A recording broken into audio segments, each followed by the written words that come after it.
അടൂരിൽ SNDPയുടെ വിശദീകരണ യോഗത്തിനിടെ തട്ടിപ്പിനിരയായ സ്ത്രീകളുടെ പ്രതിഷേധം. മൈക്രോ ഫിനാൻസ് തട്ടിപ്പ് സംബന്ധിച്ച് വിശദീകരണം ആവശ്യപ്പെട്ടാണ് പ്രതിഷേധം. വിശദാംശങ്ങളുമായി ലെസ്ലി ജോൺ ചേരുന്നു. ലെസ്ലി, അവിടെ പ്രതിഷേധം എങ്ങനെയാണ്? പ്രജീഷ്, രാവിലെയാണ് മൈക്രോ ഫൈനാൻസ് തട്ടിപ്പുമായി ബന്ധപ്പെട്ട വിഷയം അടൂരിൽ ആളിക്കത്തുന്ന തരത്തിലേക്ക് SNDP യൂണിയനിൽ പ്രതിഫലിച്ചത്. അടൂരിൽ SNDP യൂണിയന്റെ നേതൃത്വത്തിൽ ഇന്ന് രാഷ്ട്രീയ പാർട്ടി ഉണ്ടാക്കുന്നതുമായി ബന്ധപ്പെട്ട വിശദീകരണ യോഗമായിരുന്നു വിളിച്ചുകൂട്ടിയിരുന്നത്. ഈ വിളിച്ചുകൂട്ടിയ യോഗം ഉദ്ഘാടനം ചെയ്യാനെത്തുകയും വിഷയങ്ങൾ വിശദീകരിക്കാനും നിശ്ചയിച്ചിരുന്നത് തുഷാർ വെള്ളാപ്പള്ളിയായിരുന്നു. വൈസ് ചെയർമാൻ എന്ന നിലയിൽ തുഷാർ വെള്ളാപ്പള്ളി 10 മണിയോടുകൂടി എത്തുമെന്നാണ് അറിയിച്ചിരുന്നത്. മുൻകൂട്ടി നിശ്ചയിച്ച പരിപാടി ആയിരുന്നിട്ട് പോലും തുഷാർ വെള്ളാപ്പള്ളി വന്നില്ല.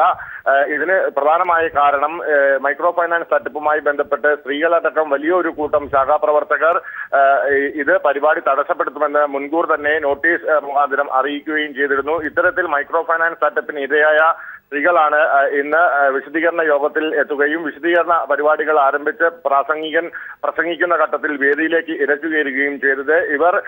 ഇവരെ കയ്യേറ്റം ചെയ്യാനുള്ള ശ്രമം SNDP നേതൃയോഗത്തിൽ നിന്നുള്ള ചില നേതാക്കളുടെ ഭാഗത്തുനിന്ന് ഉണ്ടായതോടുകൂടിയാണ് വലിയ തോതിൽ സംഘർഷത്തിലേക്ക് എത്താവുന്ന തരത്തിലേക്ക് കാര്യങ്ങൾ നീങ്ങിയത്.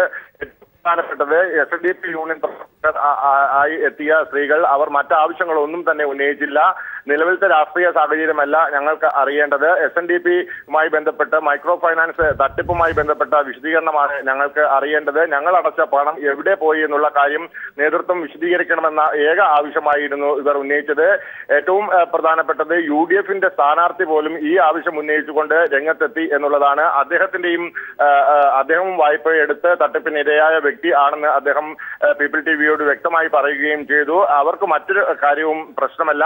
SNDPയുടെ മറ്റു പരിപാടികളെല്ലാം തന്നെ തങ്ങൾ സഹകരിക്കും. സമുദായവുമായി ബന്ധപ്പെട്ട എല്ലാ പ്രശ്നങ്ങൾക്കും ഞങ്ങളും മുൻപിലുണ്ടാകും. എന്നാൽ തട്ടിപ്പിനിരയായ എന്ന കാരണത്തിൽ തന്നെ അതിന്റെ വിശദീകരണം നേതൃത്വം നൽകണമെന്ന ആവശ്യമാണ് ഉന്നയിച്ചത്. സ്ഥലത്ത് നിലവിൽ സംഘർഷാവസ്ഥ പരിപാടി പിരിച്ചുവിടുകയും ചെയ്തു. പ്രശാന്ത്. ലെസ്ലി വിവരങ്ങൾ നൽകിയത്.